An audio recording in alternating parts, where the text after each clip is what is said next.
যখন গড়গড় করে পানিগুলো বের হইতেছে, এবার ডাক দিয়ে বলেন, বন্ডে আমি আর অন্য ধর্মে থাকতে চাই না, আমাকে তুমি নবীর দরবারে নিয়ে চলো, আমি কালেমা পড়ে মুসলমান হয়ে যাব। এবার ভগ্নিপতি তার বোন ওমরকে ধরে নিয়ে যাইতেছে। ঈমান আনে, ওয়ামিলুস সালিহাত এবং সৎ কাজ করে। তাহলে আমরা এখানে যারা অন্তত বসে আছি তারা ঈমানদার নাকি বেঈমান? সবাই আওয়াজ দিয়ে বলে, আমরা কি ঈমানদার? হ্যাঁ, আমরা ঈমানদার। ইল্লাল্লাযীনা আমানু ওয়া আমিলুস সালিহাত, যারা ঈমান আনে এবং নেক কাজ করে। তাহলে এক নম্বর আল্লাহ তাআলার দরবারে ঈমান আনতে হবে এবং নেক কাজ করতে হবে। এই নবীজির জামানায় হযরতে উমর ছিল কিন্তু কাফেরদের একজন লিডার। আবু জেহেলের ছিল ডান হাত। আল্লাহর নবী পয়গম্বর ইসলামের যখন দাওয়াত দিচ্ছিলেন, তার হাতটা শক্তিশালী করার জন্য আল্লাহর কাছে দোয়া করতেছেন, আল্লাহ এই মক্কার মধ্যে দুইজন ব্যক্তি শক্তিশালী, এক হলো আবু জেহেল আর একটা হলো হযরতে উমর। দুইজনের মধ্যে একজনকে কালেমা পড়ে আমার দলে দেন, আমার হাতটা শক্তিশালী হবে। আল্লাহর নবী পয়গম্বর আবু জেহেলকে 400 বার দাওয়াত দেওয়ার জন্য গেলেন, কিন্তু আবু জেহেলের কপালে হেদায়েত নাই। আবু জেহেল দাওয়াত গ্রহণ করলো না।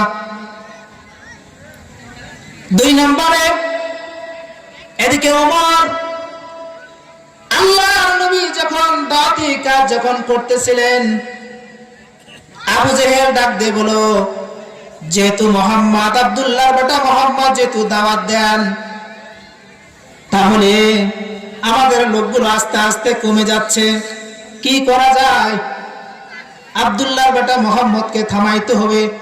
কেমনে থামাবো? তাহলে তাকে মারতে হবে, তাকে কতল করতে হবে। আবু জেহেল যখন ঘোষণা দিলেন, তখন ডাক দিয়ে বললেন, তাহলে এই কাজটা কে করবে? ওমর দাঁড়াইয়া গেলেন, ওগো আবু জেহেল, মুহাম্মাদের মাথা কাটার জন্য আপনি বলতেছেন আমি করব, তাহলে পাবো কি?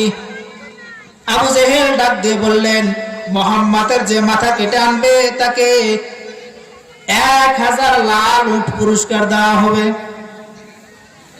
ওমর বলল, এটা আমি পারবো, আমাকে দায়িত্ব দেন।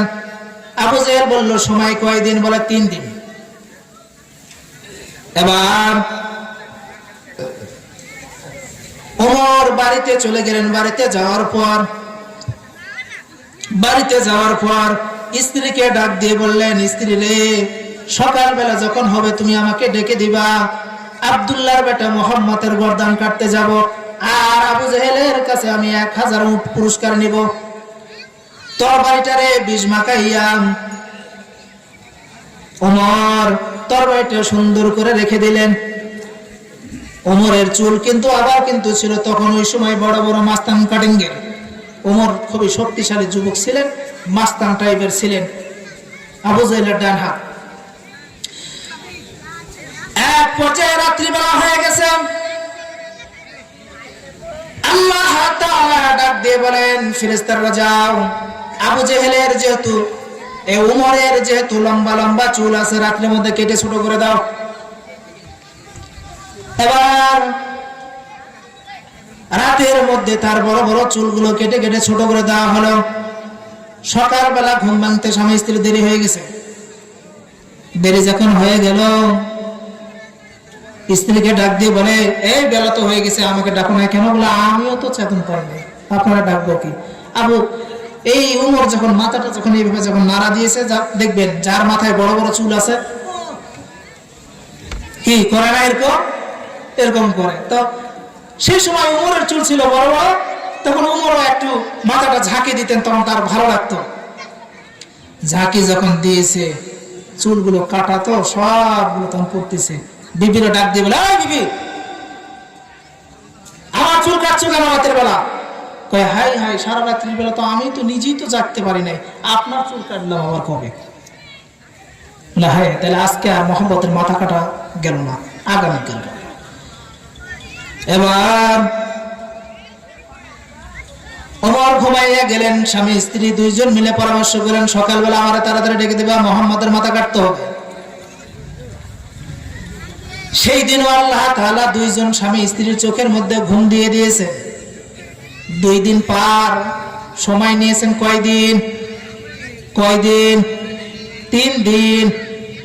এক পর্যায়ে 3য় দিনের দিন এবারকার বলতেছে আজকে যাই হোক না কেন হোক 3 দিনের দিন আব্দুল্লাহর বেটা মুহাম্মদের মাথা কাটাই লাগবে, আর ছাড় নাই, না হলে আবু জেহেলের কাছে আমার সম্মান থাকবে না।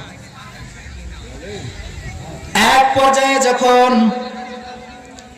3য় দিন রাত্রিবেলা ঘুমাইছে, আবার সেদিন একটু দেরি হয়েছে, বলে দেরি হইলে কি হলো, আজকে মুহাম্মদের মাথা কাটা লাগবে। তাড়াতাড়ি রেডি হইয়া ওমর নবীজির মাথা কাটার জন্য রওনা করলো।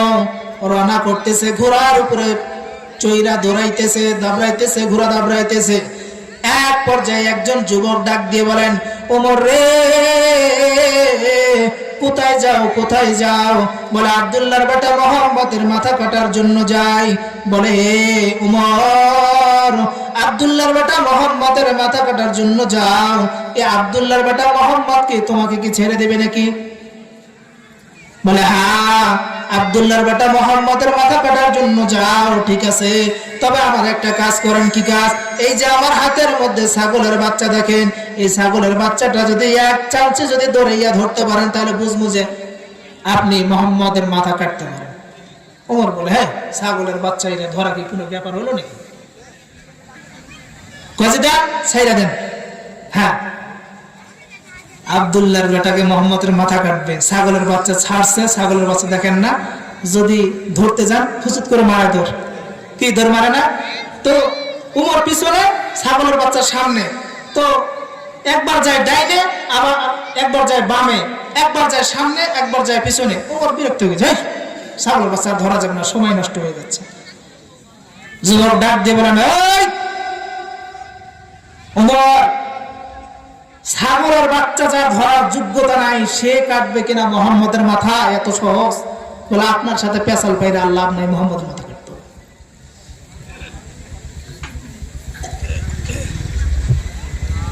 এক পর্যায়ে এবার যখন ওমর যখন নবীর দরবারে যখন আগাইতেছে মাথা কাটার জন্য, এবার যুবক ডাক দিয়ে বলেন ওমর, আব্দুল্লাহর বেটা মুহাম্মদের মাথা কাটার জন্য যাও, যে কিনা কালেমার দাওয়াত দিয়ে মুসলমান বানাইতেছে। ওমর রে, তুমি কি জানো তোমার ঘরের খবর? তুমি কি জানো? বলে না। বলে ওমর রে, আব্দুল্লাহর বেটা কালেমা পড়ে মুসলমান বানাচ্ছে, মানুষদেরকে দাওয়াত দিচ্ছে, তোমার ঘরের খবর তো তুমি জানো না। রে উমর, আগে তুমি ঘরের খবর নাও, কারণ তোমার ঘরে তোমার বোন আর ভগ্নিপতি কালেমা পড়ে মুসলমান হয়ে গেছে। আল্লাহু আকবার বলেন। ঘরের খবর তুমি রাখো না, আব্দুল্লাহর বেটা মুহাম্মদের মাথা কাটার জন্য যাও, আগে ঘর সামলাও। এবার ওমরের মাথা বড় খারাপ হয়ে গেল, হাই হাই, মুহাম্মদের মাথা কাইটা আজকে করবো কি? আমার বোন আর ভগ্নিপতি তো কালেমা পড়ে মুসলমান হচ্ছে। দৌড়াইয়া চলে গেলেন বাসাতে। বাসায় যাইয়া দেখে দরজা লাগাইয়া তার বোন আর ভগ্নিপতি কোরআনের তেলাওয়াত করছে। এবার যখন তেলাওয়াত ওমরের কানে যখন আসছে, ওমর ঠক ঠক করে দরজায় আওয়াজ দেয়, ডাক দিয়ে বলেন কে? বলে আমি উমর, দরজাটা খোলো। এদিকে যখন বোন যখন দেখলেন উমর দরজার সামনে দাঁড়ানো, ভগ্নিপতি ভয়ে পালাইয়া গেলেন, আত্মগোপন করলেন। বোন কোরআনটারে লুকাইয়া রাখলেন, বোন দরজা খুলে দিয়েছে।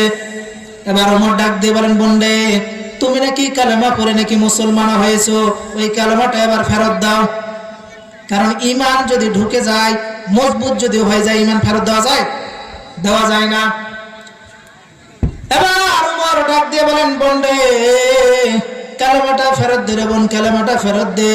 বোন ডাক দিয়ে বলেন ভাইজান, একবার যে মেডিসিন আমি ভিতরে ঢুকাইছি এই মেডিসিন আর কখনো ফেরত দেওয়া যায় না।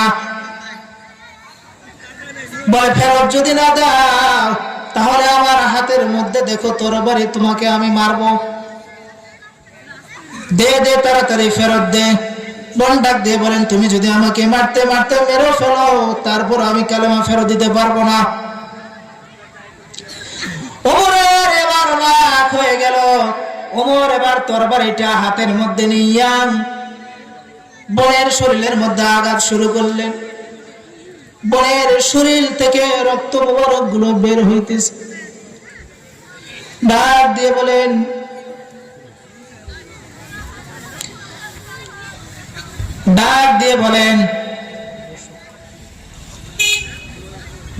ভাইজান আমাকে আপনি মারবেন না।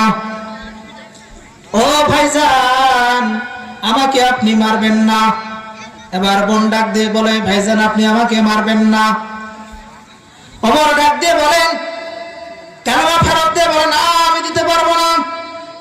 এইবার বোনের শরীরে যখন দেখে, ওমর যখন দেখছেন রক্তগুলো বের হইতেছে, এরপর বোন কালেমা ফেরত দেয় না। এক পর্যায়ে ওমরের দিলের মধ্যে মায়া লেগে গেল, অন্তরটা নরম হয়ে গেল। হাই হাই, যে কিনা কালেমা কিনা এত মার খাইতেছে এরপরও ফেরত দিতেছে না। এক পর্যায়ে ওমর ডাক দিয়ে বলেন না না, আমি আর আমার বোনের শরীরে হাত তুলবো না, আঘাত করবো না। এক পর্যায়ে তরবারিটা ফেলে দিলেন। ফেলে দেওয়ার পর ডাক দিয়ে বলেন এ বোন তুমি না জানি কি জানি পড়তেছিলে, তুমি এটা আমাকে একটু পড়তে দাও, ধরতে দাও। এবার বোন ডাক দিয়ে বলেন ভাইজান আপনি তো নাপাক, আপনি তো ধরতে পারবেন না, পড়তে পারবেন না, আপনি একটু গোসল করে আসেন, এরপরে আপনি ধরবেন, পড়বেন। এবার হযরতে ওমর গোসল করে আসলেন। গোসল করে আসার পরে এবার বোন ডাক দিয়ে বলেন ভাইজান এবার শোনেন। হযরতে ওমরের বোন এবার সূরা তাহা পড়ে শুনাইতেছেন। তাহা মা আনসালনা আলাইকাল কুরআনা লিতাশকা। আল্লাহু আকবার বলেন। আলাইকাল কুরআনা লিতাশকা। আল্লাহু আকবার বলেন। এবার ওমরের চোখ দিয়ে যখন গড়গড় করে পানিগুলো বের হইতেছে, এবার ডাক দিয়ে বলেন বন্ডে আমি আর অন্য ধর্মে থাকতে চাই না, আমাকে তুমি নবীর দরবারে নিয়ে চলো, আমি কালেমা পড়ে মুসলমান হয়ে যাব। এবার ভগ্নিপতি তার বোন ওমরকে ধরে নিয়ে যাইতেছে নবীর দরবারে। সাহাবায়ে কুরআন লিতাশকা। আল্লাহু আকবার বলেন। এবার ওমরের চোখ দিয়ে যখন গড়গড় করে পানিগুলো বের হইতেছে, এবার ডাক দিয়ে বলেন বন্ডে আমি আর অন্য ধর্মে থাকতে চাই না, আমাকে তুমি নবীর দরবারে নিয়ে চলো, আমি কালেমা পড়ে মুসলমান হয়ে যাব। এবার ভগ্নিপতি তার বোন ওমরকে ধরে নিয়ে যাইতেছে ভগ্নিপতি তার বোন ওমরকে ধরে নিয়ে যাইতেছে নবীর দরবারে। সাহাবায়ে কিরামদেরকে নিয়ে আল্লাহর নবী বসা রয়েছেন। আল্লাহর নবী এবার দেখেন ওমর হেঁটে আসতেছেন। সাহাবীরা ডাক দিয়ে বলেন হুজুর আপনাকে মারার জন্য হেঁটে আসতেছে। আল্লাহর নবী ডাক দিয়ে বলেন না, আমাকে মারার জন্য আসতেছে না, কারণ আগের যে ওমরের চেহারা দেখি আজকে ওমরের সে চেহারা আমি দেখি না। ওমরকে আমার কাছে আসতে দাও। এক পা করে দুই পা করে হাঁটি হাঁটি পা করে হযরত ওমর নবীজির দরবারে আসলেন। আল্লাহর নবীকে সালাম জানাইলেন। সালাম জানানোর পরে ডাক দিয়ে বলেন ওগো পয়গম্বর, আমি মুহাম্মদের মাথা কাটার জন্য আমি সুপারি নিয়েছিলাম আবু জেহেলের কাছ থেকে। পয়গম্বর গো, আজকে আমি আমার মাথাটা আপনার ইসলামের জন্য আমি দিয়ে দিলাম, আপনি আমাকে কালেমা পড়ে মুসলমান বানাইয়া দেন। এবার আল্লাহর নবীর হাতে হাত রাইখা ওমর কালেমা পড়ে মুসলমান হয়ে গেলেন। আল্লাহু আকবার বলেন। এবার কালেমা পড়ে যখন মুসলমান যখন হয়ে গেলেন, ওমর তরবারিটা হাতের মধ্যে নিয়ে ডাক দিয়ে বলেন এ কাফের বেঈমানরা শুনে রাখো, আমি উমর নবীর পক্ষে হয়ে গেলাম। কোন যদি কাফের বেঈমানরা যদি নবীর গর্দান কাটার জন্য আসো, তাহলে উমরের তরবারি নবীর গর্দান কাটার আগে তোমাদের গর্দান কাটা পড়বে। আল্লাহর নবীর হাত শক্তিশালী হয়ে গেলেন। 400 বার দাওয়াত দিলেন আবু জেহেলকে, কিন্তু কালেমা পড়ল না। আল্লাহ তাআলা হেদায়েত দিল না। কিন্তু উমরকে একটু নসিহত করে তার বোনটাকে কালেমা পড়ে নবীর হাতে মুসলমান করে দিলেন। সম্মানিত হাজিরিন, যেহেতু মেহমান বসে রয়েছে, আমি আর আলোচনা আগাইতেছি না। আমি সূরাটার আলোচনা আমি শেষ করতে পারলাম না। এই জন্য যতটুকু কথা আমরা বললাম, আমি বললাম, আপনারা শুনেছেন। এই অল্পটুকুন কথার মধ্যে আল্লাহ তাআলা আমাদের সবাইকে আমল করুন।